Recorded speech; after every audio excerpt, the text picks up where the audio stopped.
Did you know that you can now get NotebookLM to create social media content for you from your notebooks? Or maybe you didn't realize, you could also get NotebookLM to generate websites or even landing pages based on the notebooks that you create. Well, those two things are absolutely nothing, because by the end of this video, you're going to know about 7 new crazy use cases that you could use NotebookLM for that you probably haven't thought of before. So use case number 1 that I wanted to show you is how you can actually get NotebookLM to create social media content for you, which is pretty incredible. For example, if we come over here and we create a new notebook, we could do this in several different ways. The one that I'm going to do is going to be pretty cool. So what we're going to do is we're going to come over here and we're going to grab this article right here that is about the lifespan of a gnat. So what I'm going to do is I'm going to come over here. I am going to grab this URL and then we're going to come over here and we're actually going to paste this as one of the websites that we're going to use for this new notebook that I'm going to create. Then we're going to be able to see that this is now going to generate a notebook. Now from this goes through exactly what the biological development is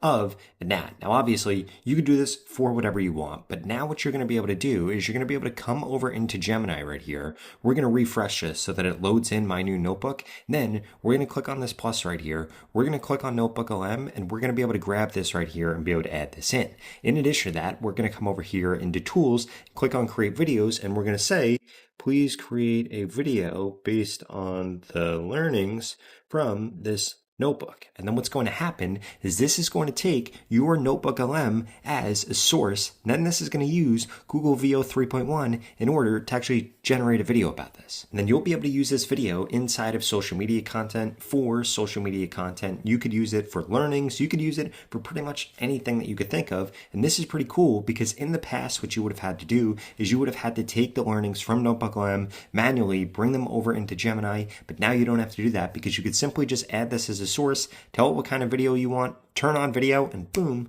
Gemini goes off and creates it. And now we could see that this has gone through and this has actually created a video on this, which is quite incredible. And then let's check it out.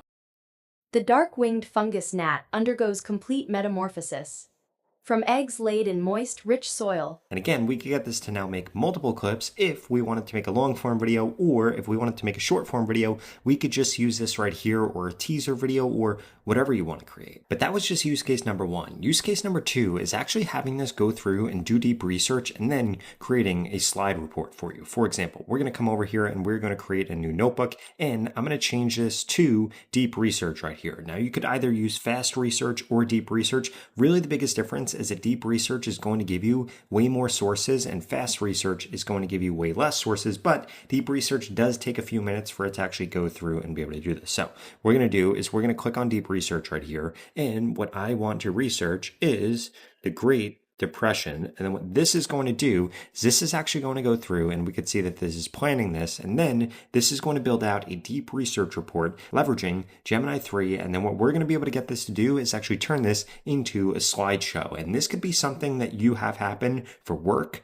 This could be something that you have happen for school. Doesn't matter what your use case is. This right here is incredibly powerful. Now, in order to actually show you the difference between fast and deep research, I did fast research right here. So if we come over into deep research, we could see that this is still going through and this is researching. So if we come over here to the deep research one, we could see that this is still going through and this is doing research. But if we come over to fast research, we could see that this is already done and this has only gotten us 7 sources. So this went through incredibly quickly. I'm going to click on import right here and this is now going to import these 7 sources. And we could actually see that this ended up being 10 sources, not 7. So I don't know why it told us 7, but we're going to wait for deep research to be done right here and then compare how many more this gives us. Okay, so now that this is done, this did take a few minutes to actually go through, but we could see that this added more than 75 different sources. So you get about 7 times the amount of sources. And what I am going to do is I am now going to insert all of these sources over here. And we could see that there are tons and tons of sources. And then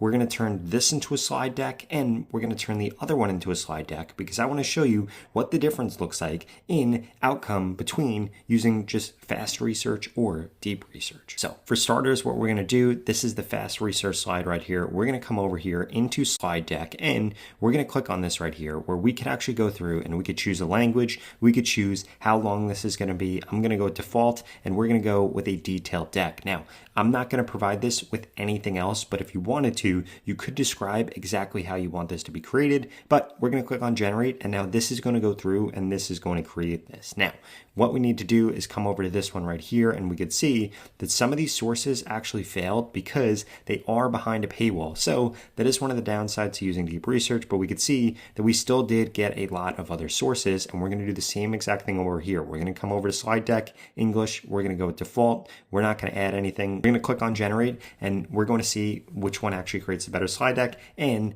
how long it actually takes, if 70 sources is worth it or if it's not. Okay, so something really interesting here. Actually, both of these presentations took the same amount of time to create. So this one created this with 70 sources, and if we come over here, this one created this with 10 sources. Now let's see what the difference is. If we come over here, we could see that this looks pretty good. This looks like a great presentation. This goes through all the different scale, and I love actually what's funny is like the color scheme and the vibe that this took, because this kind of looks like a 1930s vibe, and this right here is incredible, everything that it created. And again, this was from the 10 sources. If we come over here to the other one, we could see that this actually adds in much more detail. It has many more photos, and I think that this one's actually way better. So if you were going to create presentations or slides, the more sources you could get, the better, because as we can see here, you get better results. And I think that's just because there's a lot more images inside of this. So it just does a much better job at actually grabbing images, securing images, and creating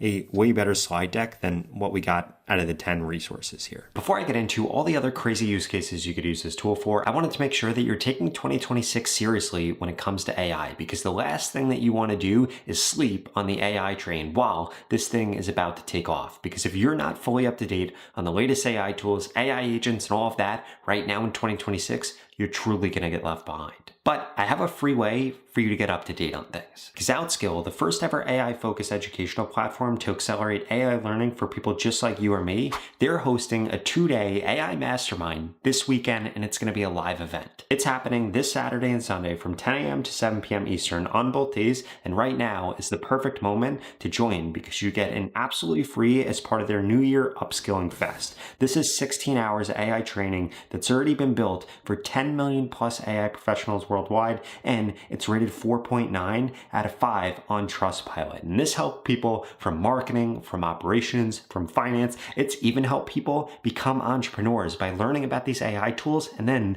building their own businesses. And you can get into this for free at the pinned comment below. And this is where you're going to learn how to build AI agents that plan, write, execute, and report for you, how to automate workflows that run even while you're asleep, how to connect tools like Sheets, Notion, CRM, and email to create profitable systems, and how to use AI to save hours every single week and get an unfair advantage at work. Not just that, you're also going to learn how to profit from these skills, because people from this very training have launched their own AI-powered services that bring in 2 to 3K every week, and some people have built businesses that bring in tens of thousands of dollars a month just by applying the systems that they're taught. And to kickstart your year, you are going to get a premium lifetime bonus like the AI Prompt Bible, the AI Profit Roadmap, your personalized AI Toolkit Builder, only if you attend both days. And here's the most interesting part. When you sign up, you're also going to get access to the 2026 AI Survival Hackbook, which is a comprehensive compilation of all the upcoming AI shifts for 2026 so that you could get ahead of them and stay ahead of them. So what are you waiting for? Seats are limited. Click the link below and get into it right now. And don't forget to join the WhatsApp group in order to stay up to date on all the changes. Now, the next thing I wanted to show you is how you could actually turn any notebook that you have into a website or a landing page. For example, if we scroll down here,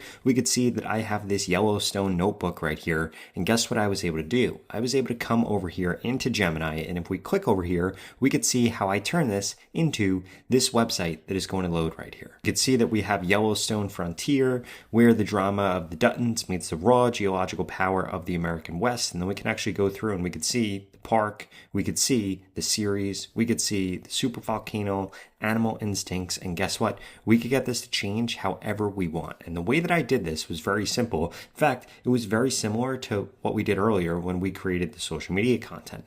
I just came over here and I added my two NotebookLM sources right here, and then I said, please combine these two notebooks and turn them into a landing page that I can view inside of Canvas. Now, what's really important is if you're going to get this to create a landing page, or if you're going to get this to create a website, you want to make sure that you say view inside of Canvas. So in order to actually do this, here's what I did. I came over here inside of a new chat. I added the files via NotebookLM right here, and we could see that I was able to add in multiple of them. Then from here, I came over to tools, I turned on Canvas, and then I just told it to build me a website, and that's exactly what happened. If we come back over here, we could see that you could actually edit this any way that you want. For example, if we come down here, we could see that this went through and created this, and then I asked this to please change the color, and if we scroll up a little bit, we'll be able to see exactly how I did that. Essentially what I did was I clicked on select and ask right here. I then selected something that I wanted to change, and then I just told it to ask Gemini to change the color of that or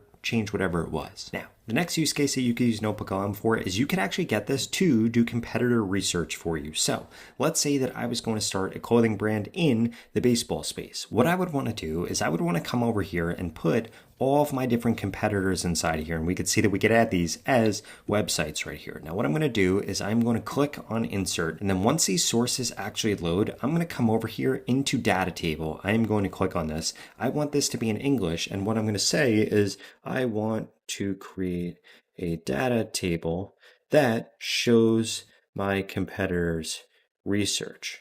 I want to know what the topic of their landing page is, their average price, and a list of their top selling products. And now what this is going to do is this is actually going to use this data table, and it is going to look at all these different sources. It is going to extract all of that stuff, and then it is going to turn it into a data table, which we can then export into sheets. We could share with anybody, or we could continue the conversation and actually talk with this. And this is one of the most underutilized ways that I see people using NotebookLM, because NotebookLM basically allows you to spy on your competitors. And look at how quick this did this. This literally just did this in just a few seconds. We could go through, we have the competitor name, we have the topic of their landing page, we have the average price, we have their best-selling products, we have their target audience, we have their shipping policy, customer rating, and the source for baseballism. And then if we come to BL 101, we could see the same exact thing here. And guess what?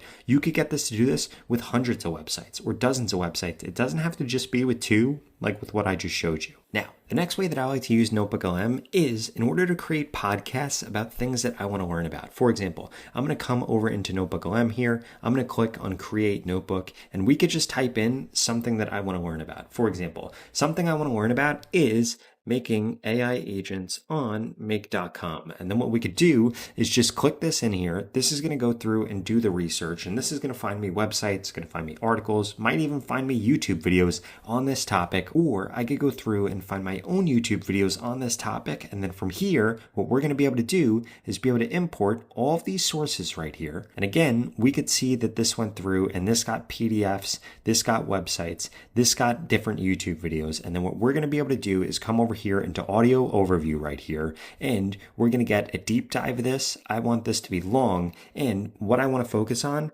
I want to know and learn everything there is to know about building no-code AI agents with tools like make.com. We're going to click on generate, and then what this is going to do is this is actually going to generate for me a custom podcast that I can now listen to when I work out. I could listen to it while I'm on my walk, while I'm on my drive, and what this is going to allow me to do is learn about things that nobody has gone through and created content for yet. Now, the next use case I wanted to show you here is how you can actually get this to build you out infographics. And again, you could use these for social media. You could use them for X, you could use them for LinkedIn, you could use them for anywhere that you're going to post something. So what I'm going to do is I'm going to grab this infographic right here. We're going to click on details. And what I'm going to do is I'm going to have this create a concise infographic. And what we're going to add here is timeline of the Great Depression. And what this is going to go through and do is actually generate this infographic here based on these 10 sources and the timeline of the Great Depression. Now, while this goes through and does this, I wanted to give you another use case here that I find really, really helpful. So if we come over here into NotebookLM, we click on Create New right here, you're going to be able to see that you can actually come in here and upload files, or you could click on Drive and you can actually access everything that is inside of your drive right here. One of the most useful things that you could actually do with this is go in and you could insert all of the information that you have on a specific work project or a school project. And then once all of that is actually loaded up in here, you could have this go through and create mind maps or create reports and SOPs. So you could actually use this to create things for work that you guys are then going to use. And then if we come over here and share, you could see that you could actually share other people with this so that they have access to it. They could chat with it. And then basically what you're doing is you're creating a notebook that is now that hub where people can come in here, interact, see the SOPs, see the reports, see the mind maps, and see everything that they need to do for a specific project. So now that this infographic is done, we could actually come over here and we could check this out and we could see that this is pretty incredible. This actually goes through the Great Depression, a decade of collapse and recovery, and then this goes through the entire thing. The market shakes, the system's in free fall, the New Deal begins, the Dust Bowl peaks, and then the turning point right here. And this is pretty incredible that it did this. And if we wanted to, we could download it. We could actually show the prompt and see how this was created right here in order to copy it, change it, or customize it. And we can also share this however we wanted to. And that last thing that I wanted to show you here is really going to be something that's more academic. And this is where you could go through and you can create quizzes and flashcards. And not only can you use this for academia, but you could also use this for work. Let's say that you created an SOP or you have a process or you just want to test your employees to see how good they are about a specific topic. You could have this go through and generate flashcards and quizzes and then look at this. This literally goes through and we could go through the quiz. We could get hints right here. Or if we wanted to do this with the flashcards, we could come through here and actually see all of these different flashcards. And guess what? This allows you to learn things better, study things better, and just be able to quiz the people that work for you or your students or anybody that you want. Now, if you enjoyed this video, I would strongly suggest you check out this video right here that shows you a brand new AI tool that allows you to spin up AI agents and AI automations so that you can automate your work. If that sounds interesting, I'll see you over there.